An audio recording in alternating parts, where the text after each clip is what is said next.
Smith. Maybe a couple of seconds and I will.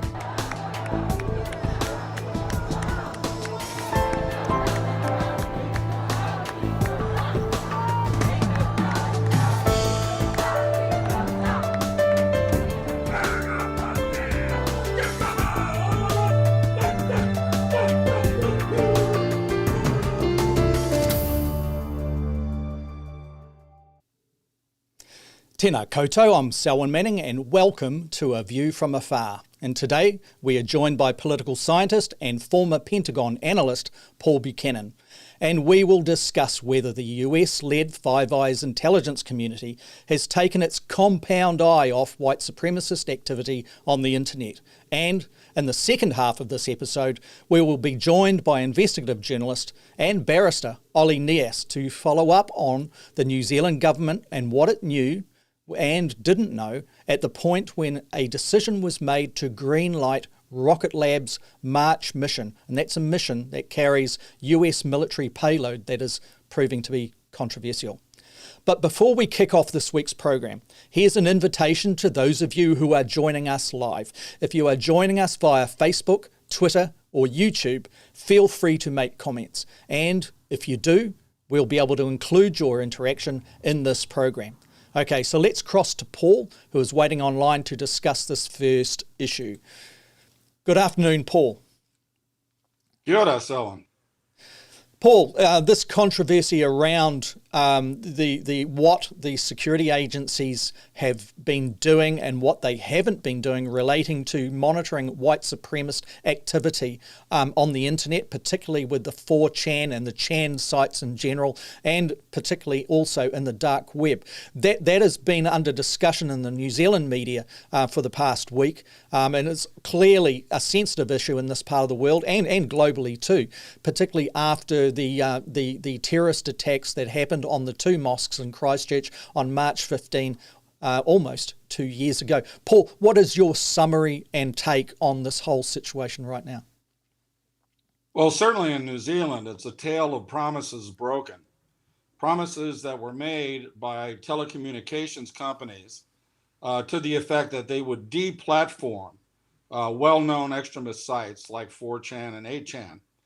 Pursuant to the Christchurch call, which came out 2 months after the March 15 attacks, in which commits governments and telecommunications companies to work together voluntarily to rid the internet of the scourge of extremism, no matter what sort of extremism, not just white supremacists, but jihadists, anything that advocates the murder and other acts of violence against others. Was essentially on the hit list. Well, neither the telecommunications companies nor the security authorities, who also pledged to make extremism a priority of their focus and that they would in fact scour social media in order to locate extremists when they were online and then deal to them if they were deemed to be a threat, as was the case in this most recent incident, they too appear to have backed off on that promise, because what we've discovered is that this particular extremist operating on 4chan was not discovered by the security authorities of New Zealand or the other Five Eyes partners. It was discovered by a loose collection of volunteer activists who trace, they're anti-fascist activists who follow extremists online. And when they saw this individual talking about car bombs to commemorate the March 15 attack in Christchurch against one of the mosques, then they alerted the authorities, and the authorities then subsequently made arrests. But they did not find this individual of themselves. And so the question there is, they were given a lot more resources after March 15th. They promised to make the search for extremists on social media a top priority, and yet they failed to locate this individual, and he wasn't hiding. He was out on the open on the open internet, on 4chan and the open internet, not on the Onion network or the dark web, as many would refer to it as. No, as I told you in our private conversation, just out of curiosity, because I had assumed that the telecommunications companies had deplatformed these guys. And so a couple days ago, when all of this came up, I decided to go look for 4chan. It took me 2 clicks to get to 4chan using a search engine as the first thing. It took me 3 clicks to get to the really ugly stuff.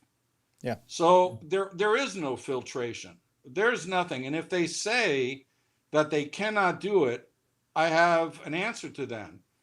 Very recently, Apple Applications announced that it was deplatforming the website called Parler, which is a gathering place for right-wing extremists in the United States. And they just made an announcement that Parler was gone from their apps. It's as easy as that if there is a will to do so. Apparently, the telcos in New Zealand don't have the will to do so, even in light of March 15th. And then who knows what the security authorities are doing, because quite frankly, I find it appalling that they couldn't have discovered this guy sitting out in the open as he was. Now, that's fair comment.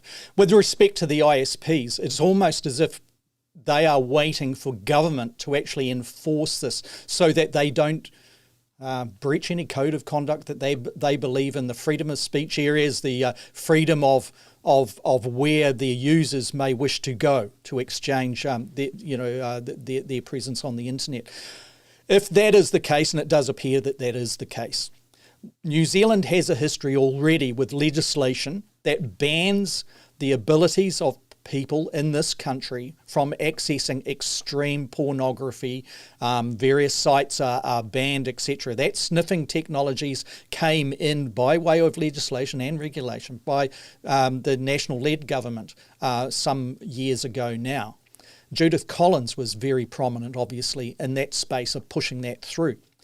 Now, with this, there is difficulties that particular law does not capture these versions of expressing hate, even when the planning of hate is taking part on prominent Chan network sites. And it seems that the emphasis is on the government to get this done reasonably quickly. I understand from reading material on this, the Minister of Internal Affairs has sent this particular legislation, this bill in the New Zealand Parliament, to the Select Committee for discussion. There is opposition on freedom of speech grounds that it shouldn't be banning access to such things. But Paul, on that kind of issue, I believe myself that it's in the public interest and obviously the national interest to have that legislation in place that takes the burden of choice off the telcos, and the government says, we're not having access to these miserable sites of hate. It's off the table now. This technology enforces that to take place. Then you get a shift of those who wish to express and access those going via the Tor network, perhaps into the dark web, and doing it on the dark web's versions of these sites as well.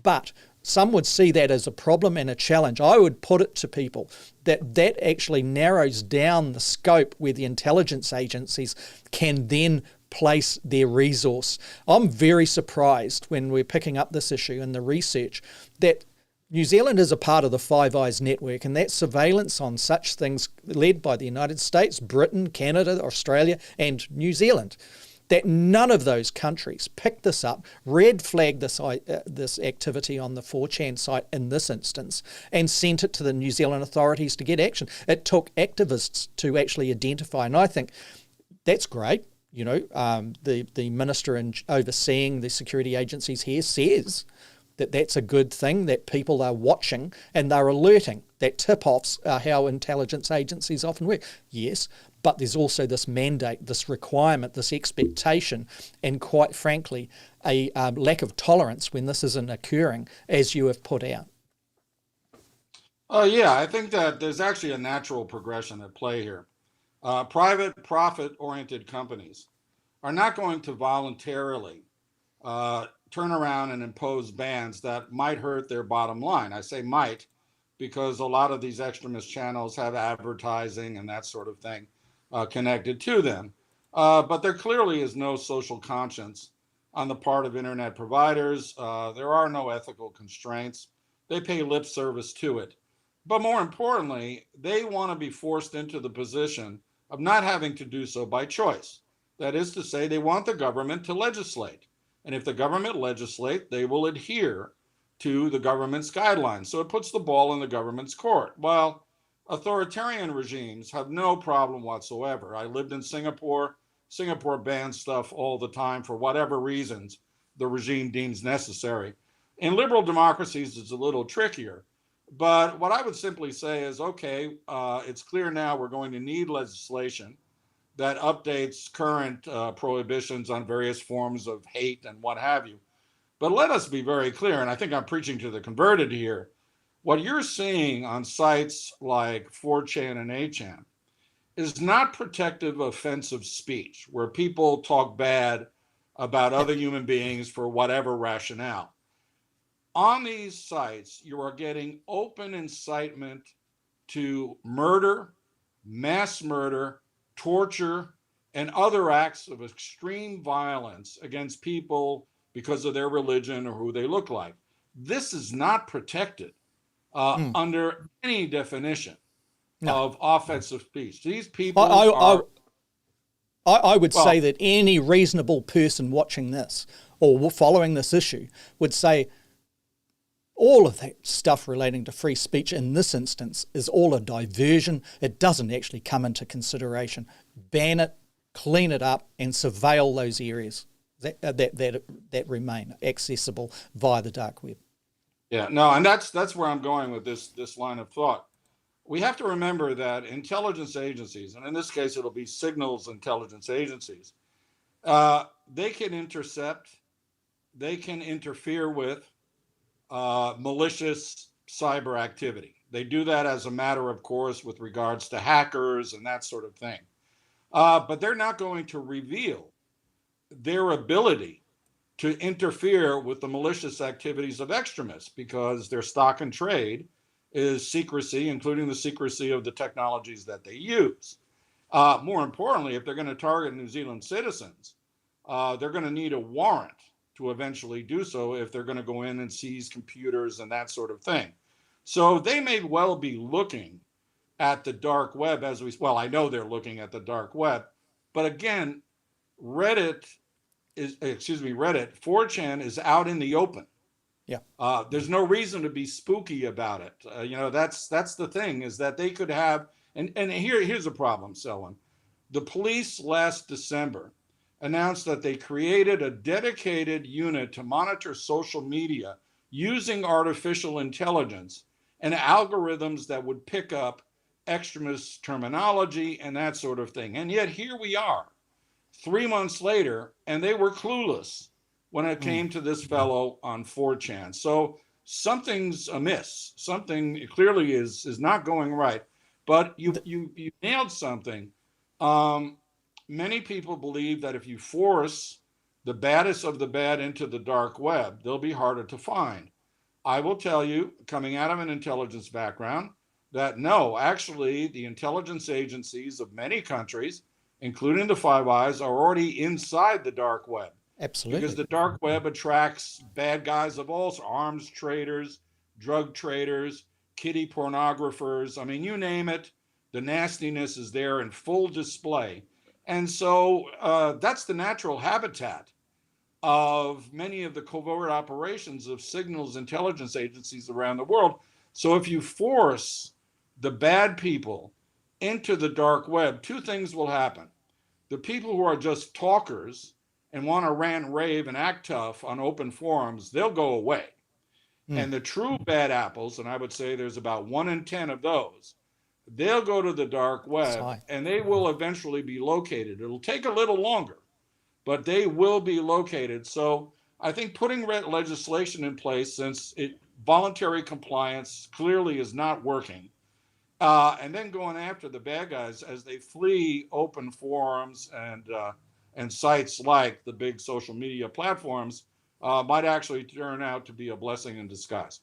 Yeah, I couldn't agree more, Paul. That's well put.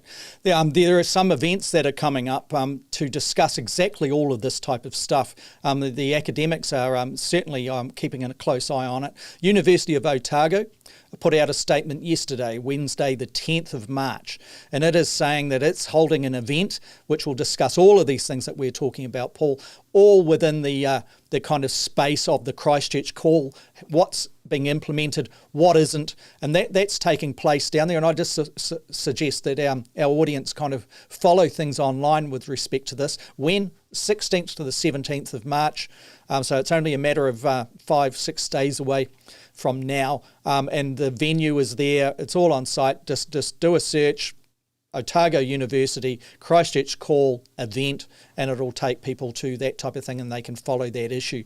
Of course, what this is doing, Paul, is also getting a lot of commentary relating to the New Zealand security community and its responses in this. But remember, we are a part of a broad, wide network. Wouldn't you expect, and this is dovetailing to where we started on this issue, wouldn't you expect that it would be picked up by at least the United States, if not them, the Brits, if not them, Canada, certainly Australia, considering the nature of what went down 2 years ago in Christchurch, or New Zealand? And it seems like there is not a coordinated kind of approach to this. We're on the outside of this community, of course, so we're flying blind as to what goes on within. But you would imagine that if something was red flagging from within the security community, that would have transferred across to the New Zealand police and the SIS to actually get in there, sniff this guy out and do something about it. Well, first of all, even though we're part of Five Eyes, each Five Eyes partner has its own priorities. And the priority set may overlap and dovetail when it comes to great power competition, and common enemies. But let's be very clear, in spite of the claims that focusing on extremism is a priority, it is clearly not. And if you think about it this way, from again, the intelligence network's point of view, is right-wing extremism outside of the United States, Germany, and the UK an existential threat to the social fabric? No, it's not. Are the chances of another white extremist strike on New Zealand high or low? More than likely low, especially given the supposed scrutiny. But they're still at a moderate alert, aren't they? Oh, they fiddle with levels as they please. Yep. Okay, it may have no relation to the reality of the situation. They're still looking for jihadists, and I would argue that the threat of jihadists is lower than that of white extremists. But my point is this: for all the talk about focusing on ideological extremism, it seems to me very clear that that is simply not a priority for the intelligence agencies are aligned in the Five Eyes network. And then where you do see incidents like this, where someone pops up who is focused on New Zealand, the Australians, the Canadians, the Americans, and the UK either are not looking at the location of the individual or think that it's New Zealand's responsibility to deal with it, and they worry about their own citizens. I mean, the United States has its handful with white supremacists right now. So absolutely, you can see that they're not focusing on some guy talking tough about New Zealand. So I think this is another betrayed promise. They say that the fight against extremism is a foremost priority of the intelligence community, and yet they fail to deliver on very simple things like finding someone on an open forum. Yeah. Paul, okay, we'll go on to our next issue, which is respect to RocketLab, and we'll pull in Ollie Neas, who's waiting online to get in and discuss this issue. So I'll just do a transition. We'll pull him in. We'll be right back.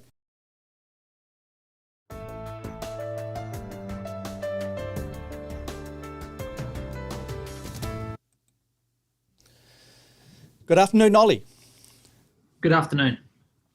Welcome to A View from Afar, and thank you for joining us to discuss RocketLab's latest mission and exactly what is going on. Now, you've done a lot of work in this space, and I applaud you for that. Investigative journalism is a rare beast, and it's great to see some excellent examples of investigative journalism happening in this space. Without the work of people like yourself, the general public would not be aware of what is basically happening and being launched from New Zealand soil. So, Ollie, we're getting down to the approval process. So, RocketLab would plan, as I understand it, plan for a mission, a launch at a particular time. There is a requirement where it discloses its intent to the New Zealand government. It goes to the minister. In this case, it's Stuart Nash. He looks at the planned mission and he either, under a set of criteria, either gives it the green light or he says no. Is that accurate? And what is happening with respect to this particular mission in March, and what did the New Zealand government know and what it didn't know? Yeah, that's a really great question. And I mean, if you were to take the statements of the minister himself on their face value, you might come away thinking that the government didn't know a whole lot. In Parliament, in response to questions recently, Stuart Nash said he was unaware of the specific military capabilities of the Gunsmoke J satellite, which is the one we're talking about. But of course, as you mentioned, the minister is just one part of a broader regulatory framework around space launches. So the way that works is broadly, as you said, but satellite operators, whether they're commercial or government agencies, apply directly to the space agency rather than through RocketLab. The space agency then assesses those applications against the legal criteria and then makes a recommendation to the minister. Now, in this case, one thing that's notable is RocketLab announced the mission publicly. They did that last month, saying they would launch it this month. But at that time, the minister said he had not received any application for the mission, let alone approved it. Then 1 week passed. Not only had he received an application, but he'd approved it. And then the week after that is when he said he wasn't aware of the military capabilities of the satellite. So does this shift to the breakdown in the space agency area, which is a New Zealand government body, as I understand it, that correct? Is it a breakdown at that point where they're not conveying to the minister the pertinent information so that he can make an informed decision? It's somewhat hard to tell. It may just be the case that Stuart Nash is just not paying much attention or quite simply has a bad memory. Typically, the way it works from a paperwork perspective is that the space agency will provide a briefing to the minister which says, look, here's the satellites, here's at a high level their capabilities, their purpose. We recommend that you approve it. There are no national interest concerns or legality concerns. So I would be speculating to say where that breakdown is at. And I think more likely what it suggests is that from the minister's perspective, it's something of a rubber stamping exercise. He's not asking, it doesn't seem, at least in this case, that there's independent questions being asked, which is unusual given that there was media attention around this before he approved it. And yet, once he'd approved it, he said he wasn't across the details. Yeah. So this particular mission in March, as you've reported, it raises a lot of eyebrows and a lot of concerns. Does it meet the expectation of the New Zealand public, the Pacific Island state independence that New Zealand likes to present itself?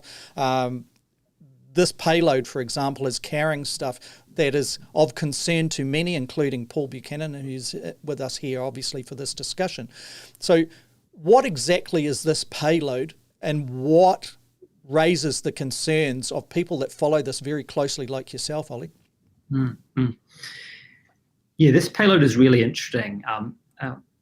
On one level, because it's the most overt contribution to US military capabilities from a satellite launched from New Zealand so far, but also because the nature of it, I think, raises a lot of these questions about where the boundaries are with our space industry. So in a narrow sense, what this payload is doing is it's a small transfer capabilities. It's an experimental satellite in that area. But that's only part of it. According to official documents from the US Defense Department that are available online, the purpose of this is to improve US targeting capabilities. And so that obviously raises a lot of questions, because I think common understanding of our space industry is that it's meant to be non-military in nature, although recognizing that when it comes to space activity, the boundaries between civil and scientific and military applications are very, very blurred. But this is a satellite which as far as its purpose is concerned, seems to veer very much into the military technology, the warfighting technology specifically. And so New Zealand would not know the United States' future intentions should it use this new technology, should it be planning a particular conflict that New Zealand may elect to stay well away from, that it doesn't fit our national interest, doesn't fit our own country's expectations of the global order of security, etc., etc. So does that bring New Zealand into a problematic space, pardon the word, when it comes to considering these things? And what takes priority here? Good relations with the United States or New Zealand's own national identity? Well, certainly increasing numbers of people seem to be concerned. Early this week, the Peace Foundation released its open letter to the Prime Minister raising concerns. That's been endorsed by a number of civic groups. But what that letter hones in on, and I think very, very effectively, is this challenge. It's one thing to look at the technical capabilities of a satellite and say, in this case, it's testing how data is transmitted from small satellites to Earth. It's another to assess what the true purpose is, and particularly to assess how that's going to change over time. It requires not only technical information, but information about the future plans of the US military, which is obviously a very sensitive area. Now, the Space Agency says that it's very comfortable with the approval process. Under the Technology Safeguards Agreement, which is a treaty we entered with the US to allow for the transfer of rocket technology to New Zealand, the US government is required to provide sufficient information, is the term, to allow New Zealand to make an assessment of its compliance with our laws and policies. So, but of course, what does that mean? And I think unavoidably it comes down to trust. And that brings us to the diplomatic point you foreshadowed there, which is there's a tension here and what takes priority. Very clearly, the government has committed in a big way to the facilitation of the space industry for all kinds of reasons. And the reality is that the US government and the US military is a major client of RocketLab. And so in RocketLab, at this stage, 99% of New Zealand's space industry. So there is a real tension there. The New Zealand government has tried to draw a line. It says certain things are off limits. But as we're seeing with this payload, there are some real questions as to exactly where that line is. So within the status quo at the moment, do you think, being pragmatic, that New Zealand government is really able to ban such payloads? And if not, what has to happen to be able to make sure that good decisions, informed decisions are made that are in step with what the general public believes is the New Zealand way?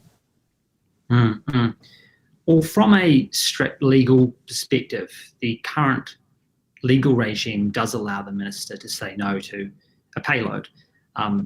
The minister can decline an approval if he considers the payload to not be in the national interest, and that's a very broad term that gives him a lot of discretion.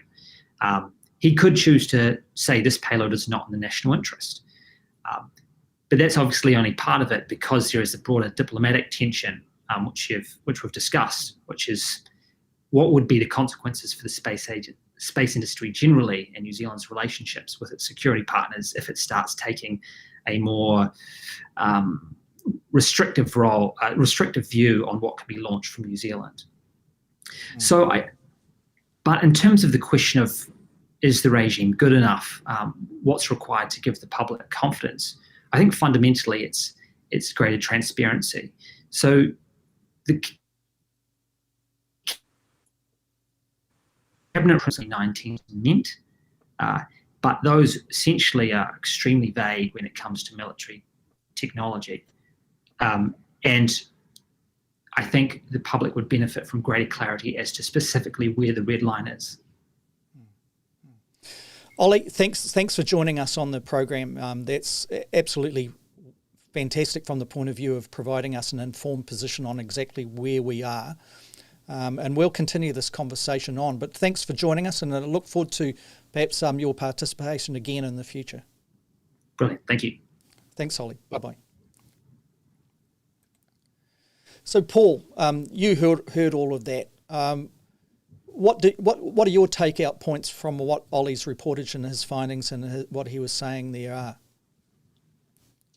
I'm very glad that he came on the program because he illuminated a lot of things. I think the bottom line is this, Selwyn. There's three aspects to it.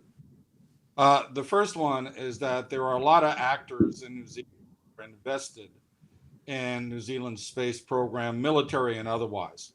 That includes the New Zealand Defence Forces, which have now created their own space agency, the intelligence services, who may avail themselves of nanosatellite launches from the Mahia Peninsula, and of course the diplomatic alignment that New Zealand seeks with the United States as it looks forward to the future, including future conflicts, because our cooperation now may pay some security dividend in the future, at least in the minds of our diplomats and defense officials. So that's the first angle that mitigates in favor of the continuation of these launches. The second one is the legislation. I used the word gobbledygook last week. Let's just say that it's too loose. It talks about prohibiting nukes in space. Well, they don't need nukes in space. That's reflective of a bygone era when nuclear weapons were considered the panacea for anyone trying to get the high ground. They have dumb satellites that can run into other satellites if they want to kill them off. And these low altitude orbit things are, let's just say, a target rich environment for interstellar satellites. So the legislation reflects a mindset, again, environmental damage and that sort of thing, that, again, I use the term gobbledygook, not because I want to be mean to the people who framed that legislation, but because I think it actually is meaningless when it comes to concretely putting restrictions on what can be on those nose cones. And so, that's the okay. third. No, let me just finish with the third element. Yeah. Third element is, it's like the old Reagan comment, trust but verify.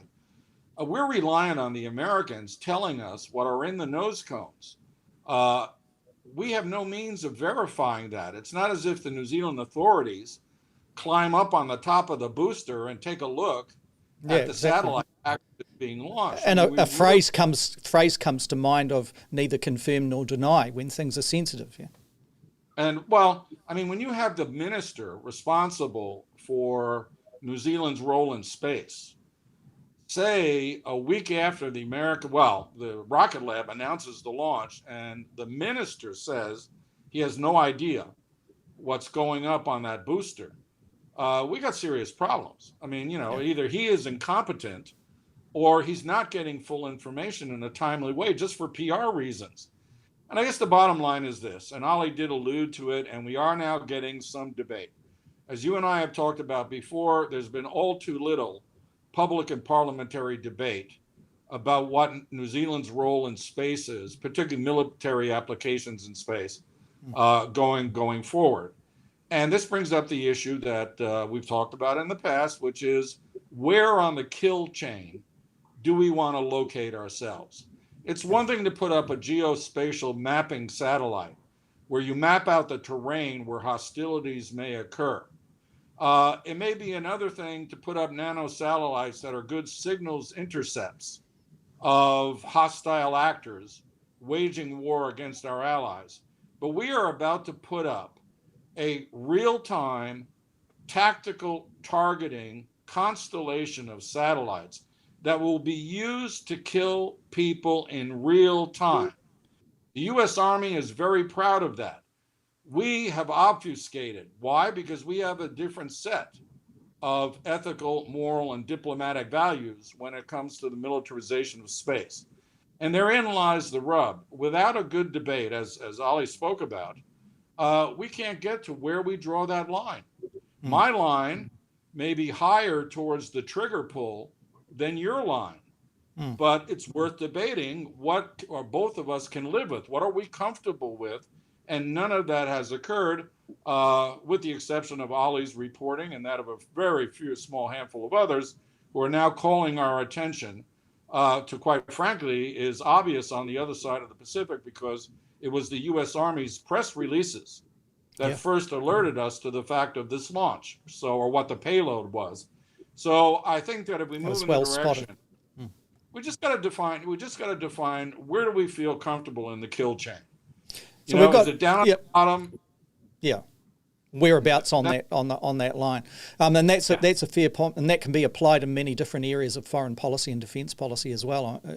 I would assert. Now, there's a comment that has come in from Kevin Hester. RocketLab have put a target on Aotearoa, New Zealand, by working for a foreign government hell bent on war with China and Russia. Remember, these are comments that are coming in. We should remove ourselves from the Five Eyes network and become a neutral, non-aligned nation.